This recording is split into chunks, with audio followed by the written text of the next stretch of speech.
नमस्कार साथियों, आज हम टेलीविज़न इंजीनियरिंग फिल्म सीरीज के अंतर्गत टेलीविज़न के अंदर पाए जाने वाले कंपोनेंट्स के बारे में स्टडी करेंगे। चूँकि टेलीविज़न एक ऐसा इक्विपमेंट है जिसमें ऑडियो और वीडियो दोनों हैं, उनकी प्रतिक्रियाओं को करने के लिए इसके अंदर बहुत सारे स्टेजेज हैं।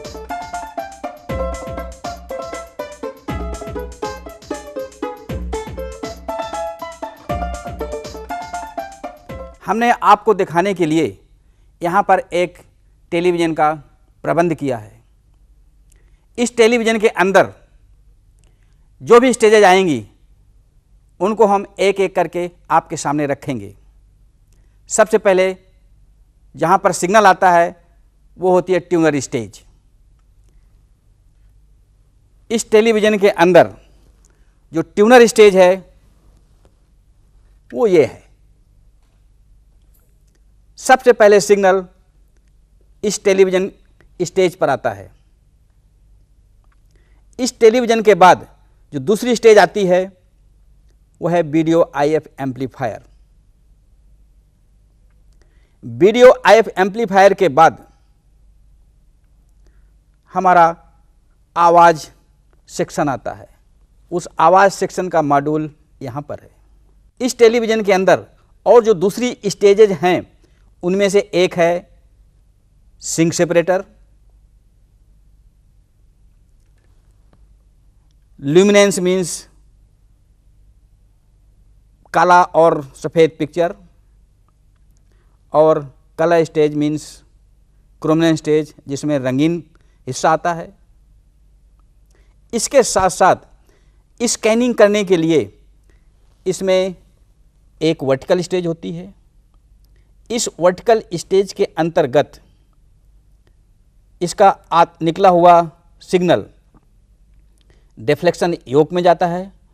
उस डिफ्लेक्शन योक का वर्टिकल हिस्सा इस योक के अंदर है। इस वर्टिकल स्टेज के बाद जो दूसरी स्टेज आती है वो है हॉरिजॉन्टल स्टेज। हॉरिजॉन्टल स्टेज के अंदर यहाँ पर हॉरिजॉन्टल स्टेज का सिग्नल तैयार होता है और ये हॉरिजॉन्टल स्टेज का सिग्नल एक ड्राइवर ट्रांसफार्मर के थ्रू हॉरिजॉन्टल आउटपुट एम्पलीफायर में जाता है। इस हॉरिजॉन्टल एम्पलीफायर का आउटपुट इस LOT means line output transformer में जाता है। इसको हम EST means extra high tension बोलते हैं। इस ईएसटी ट्रांसफार्मर से हाई वोल्टेज मीन्स 20,000 वोल्ट तो इस एनोड टर्मिनल पे आता है। साथ ही साथ इस ईएसटी ट्रांसफार्मर का दूसरा भाग जो आउटपुट स्कैनिंग के लिए होता है वो हॉरिजॉन्टल योक में जाता है। उस हॉरिजॉन्टल योक की डिफ्लेक्शन बाइंडिंग इस योक के अंदर है। इस पूरी टेलीविज़न को सप्लाई देने के लिए एक पावर सप्लाई हिस्सा होता है। जो पावर सप्लाई सबसे पहले इस ट्रांसफार्मर में आती है। इस ट्रांसफार्मर के बाद इसका रेक्टिफिकेशन एंड रेगुलेशन इस पावर सप्लाई यूनिट के अंदर होता है और इन सब का आउटपुट जो ऑडियो और वीडियो मिलता है, ऑडियो स्पीकर के थ्रू मिलती है और पिक्चर इस टेलीविज़न पिक्चर ट्यूब के थ्रू मिलती है। चूँकि इन सभी स्टेजेस को हम एक साथ दिखाने में यहाँ पर असमर्थ हैं, इसलिए इसको ढंग से दिखाने के लिए हमने एक दूसरे टेलीविज़न का प्रबंध किया है। इस टेलीविज़न के सभी पुर्जों को, सभी स्टेजेस को हमने बाहर निकाल कर रखा है। अब हम एक एक स्टेज के बारे में विस्तार से देखेंगे कि उसके पार्ट्स कहाँ लगे हुए हैं। तो सबसे पहले आइए देखिए जो ट्यूनर स्टेज इस टेलीविज़न के अंदर यहाँ पर लगा हुआ है वही ट्यूनर स्टेज इस टेलीविज़न के अंतर्गत यहाँ पर है।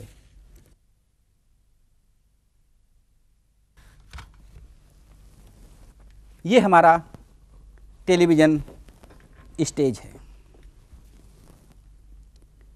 यदि हम टेलीविज़न का ब्लॉक डायग्राम देखें, उसमें से ट्यूनर का ब्लॉक डायग्राम देखें तो ट्यूनर के अंदर UHF एंड VHF स्टेजेज होती हैं।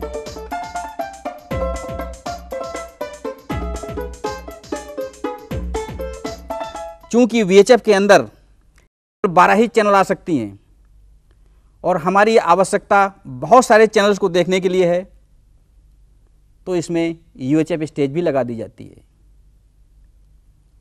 और दोनों का इनपुट एक साथ यहाँ पर आता है। अब हम देखें कि इस ट्यूनर के अंतर्गत UHF स्टेज कहाँ पर है और VHF स्टेज कहाँ पर है। इधर देखिए, ये हमारी UHF स्टेज है और ये हमारी VHF। VHF means very high frequency और UHF means ultra high frequency. चूंकि इसके अंतर्गत UHF एंड VHF दोनों चैनल मिले हुए हैं, दोनों स्टेजेज मिली हुई हैं, तो उन चैनल्स को एक एक करके निकालेंगे कैसे? उन चैनल को एक एक करके देखने के लिए हमारे पास ये सेलेक्टर मॉड्यूल होता है। इस सेलेक्टर मॉड्यूल में यदि आप इसको ढंग से देखें तो इसमें U means UHF and V means VHF, उसके लिए ये स्विच लगा हुआ है। इस स्विच से हम एक एक करके UHF और VHF को चुन लेते हैं। चूँकि सभी प्रोग्राम को देखने के लिए ऐसा नहीं है कि हम एक एक करके हर समय चुनें, तो बहुत सारे प्रीसेट लगा दिए गए हैं। जैसे कि इस ट्यूनर के अंदर 12 प्रीसेट लगे हैं। कहने का मतलब 12 चैनल एक साथ सिलेक्ट करके आप उसके अंदर स्टोर कर सकते हैं। यदि हमें अनचाही चैनल को हटाकर कोई वांछित चैनल चाहिए तो हम यहाँ से ट्यून भी कर लेते हैं। जो चैनल टेलीविजन स्क्रीन पर आ रही होती है उसका करस्पॉन्डिंग इंडिकेटर यहाँ पर जलता रहता है। एक ध्यान देने योग्य बात है कि इस ट्यूनर के अंदर इनपुट आएगा तो आउटपुट निकलेगा, सप्लाई होगी तो ग्राउंड भी होगा। इसके साथ साथ UHF और VHF चैनल के सिलेक्शन के लिए अलग से सप्लाई आती है। साथ ही साथ AFT means automatic fine tuning के लिए भी कनेक्शन आता है। ये सभी कहाँ पर हैं? जरा इधर देखिए, ये सभी कनेक्शंस यहाँ आ रहे हैं, जिसकी वजह से हम इस मल्टी चैनल के थ्रू बहुत सारे स्टेशन एक साथ देख सकते हैं। यदि हम इसके तकनीकी की ओर जाएं तो हम देखेंगे कि एक ट्यूनर के अंदर RF amplifier, mixer and oscillator blocks होते हैं, लेकिन UHF पोर्शन के अंदर RF एम्पलीफायर का ब्लॉक नहीं होता है, केवल वो VHF के अंदर ही होता है। अन्यथा UHF का हाई फ्रीक्वेंसी सिग्नल एंटीना के थ्रू दूसरे टेलीविजन में जाकर के उसको डिस्टर्ब कर सकता था। इसलिए UHF ट्यूनर के अंदर RF एम्पलीफायर का ब्लॉक नहीं होता है। सो ये हमारा ट्यूनर के बारे में अध्ययन था। जब हमें इसके वोल्टेज वगैरह देखने होते हैं तो इसके लिए ये सब टर्मिनल्स लगे हुए हैं। ये हम आपको बता दें कि ट्यूनर टेलीविज़न के अंदर हाई फ्रीक्वेंसी को हैंडल करता है। हाई फ्रीक्वेंसी को हैंडल करने के लिए स्टे कैपेसिटेंस जो हाथ के छूने से भी तैयार हो जाता है, इसकी फ्रीक्वेंसी को बदल सकते हैं। इसलिए ट्यूनर को दोनों तरफ से ढक दिया जाता है, जिससे बाहर की फ्रीक्वेंसी का इसके अंदर कोई इंटरफेरेंस न जा सके, या फिर ऑसिलेटर द्वारा क्रिएट की गई फ्रीक्वेंसी इसके बाहर न निकल सके। तो ये हमारा ट्यूनर के बारे में था। हमारी दूसरी स्टेज आती है वीडियो IF एम्पलीफायर।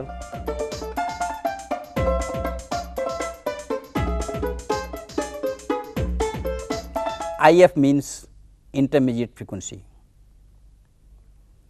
ये वीडियो IF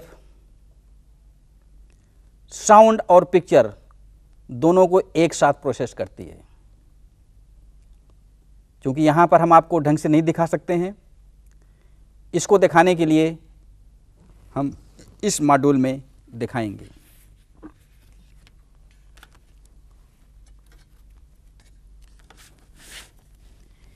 ये हमारा वीडियो IF स्टेज है। वीडियो IF स्टेज में वीडियो IF और ट्यूनर के बीच ट्रैप्स होती हैं। उन ट्रैप्स को एडजस्ट करने के लिए एकॉस्टिक वेव फिल्टर होता है। इस एकॉस्टिक वेव फिल्टर का पर्पज है कि एडजेसेंट चैनल की अनवांटेड फ्रीक्वेंसीज को बाहर निकाल देना तथा ऑडियो को 10% पर और वीडियो लेवल को 50% एडजस्ट करने के लिए प्रीफैब्ड ये कंपोनेंट लगा दिया गया है। इस वीडियो IF एम्पलीफायर में वाइड बैंड फ्रीक्वेंसीज को हैंडल करने के लिए स्ट्रैगर ट्यूनिंग की जाती है। चूंकि वीडियो IF में 2 कैरियर जा रही हैं, एक साउंड कैरियर है, एक पिक्चर कैरियर है। साउंड कैरियर की फ्रीक्वेंसी होती है 33.4 एंड वीडियो कैरियर की फ्रीक्वेंसी होती है 38.9 मेगाहर्ट्ज। इस 5.5 मेगा साइकिल फ्रीक्वेंसी डिफरेंस को हैंडल करने के लिए स्टैगर ट्यूनिंग के लिए ये ट्यूनिंग कॉइल्स लगा दी गई हैं। इस ट्यूनिंग कॉइल से हम ऑडियो और वीडियो लेवल व उनके एम्पलीट्यूड को एडजस्ट कर लेते हैं। चूंकि यहाँ तक ऑडियो और वीडियो एक साथ आई है, इसमें से ऑडियो को बाहर कैसे निकाला जाए। ऑडियो को बाहर निकालने के लिए यहाँ पर टेक ऑफ कॉइल लगा दी गई है। ये take off coil 5.5 megahertz audio signal को बाहर निकालती है।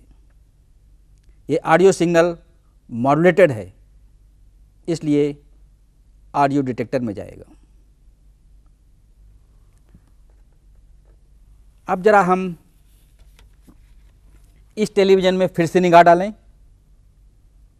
इस टेलीविज़न का ध्वनि का हिस्सा यहाँ पर है। इस ध्वनि के हिस्से को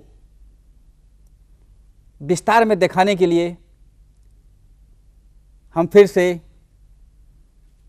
इस मॉड्यूल पे आएंगे।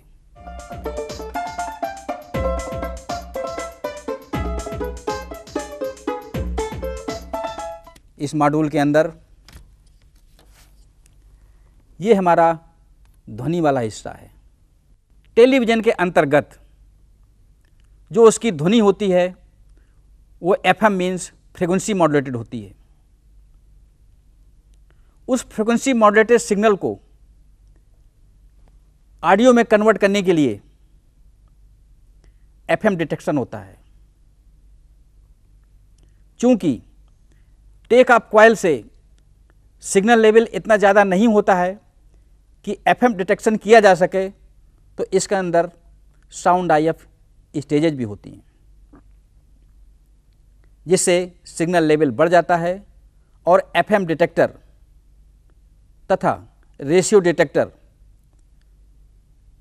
ऑडियो लेवल को एडजस्ट करने के बाद फोस्टर सीली डिस्क्रिमिनेटर जो एफएम डिटेक्टर होता है उससे ऑडियो आउटपुट बाहर निकलता है। वो ऑडियो आउटपुट निकलकर पहले वॉल्यूम कंट्रोल में जाता है, वॉल्यूम कंट्रोल से आने के बाद इस ऑडियो एम्पलीफायर स्टेज में जाता है, जहाँ पर ऑडियो एम्पलीफायर के साथ साथ पावर एम्पलीफायर भी लगा होता है। एंड पावर एम्पलीफायर का आउटपुट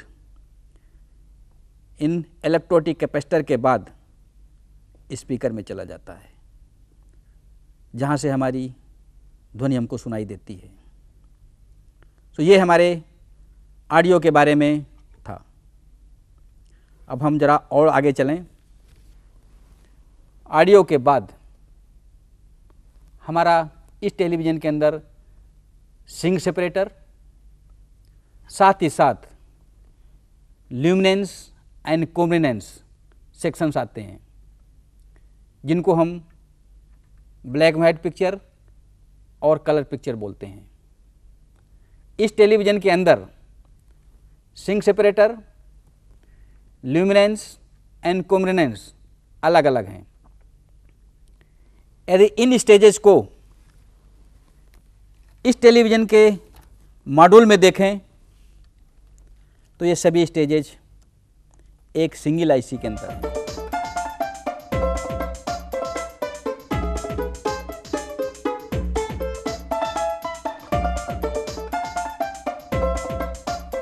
एंड इस आईसी का नाम है TA7698AP।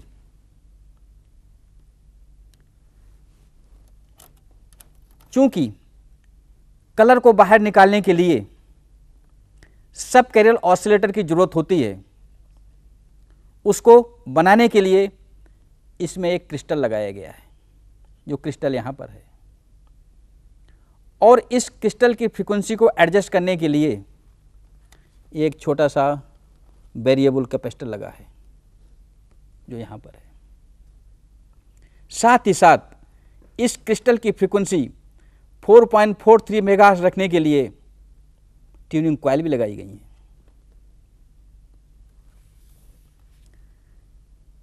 इस आईसी के अंदर सिंक सेपरेटर और ल्यूमिनेंस एंड क्रोमिनेंस एम्पलीफायर दोनों ही होते हैं।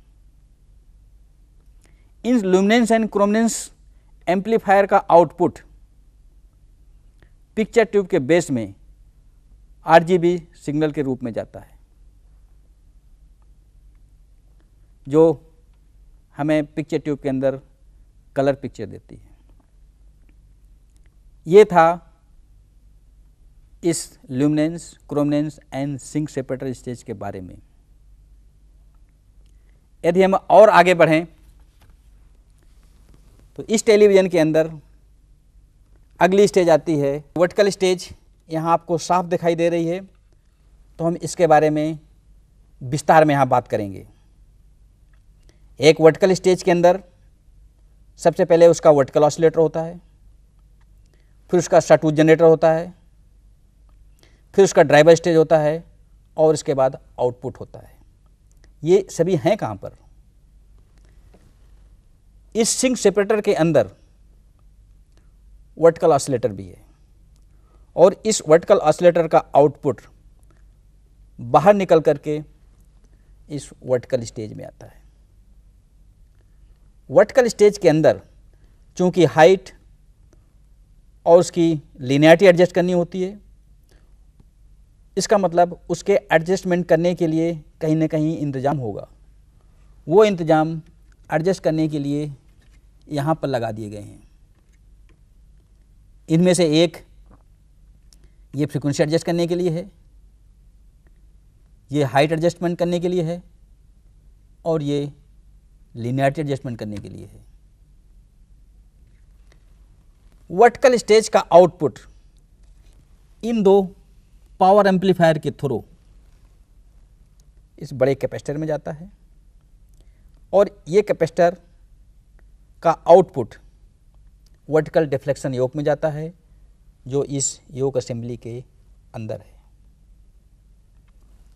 ये हमारे वर्टिकल स्टेज के बारे में अध्ययन था।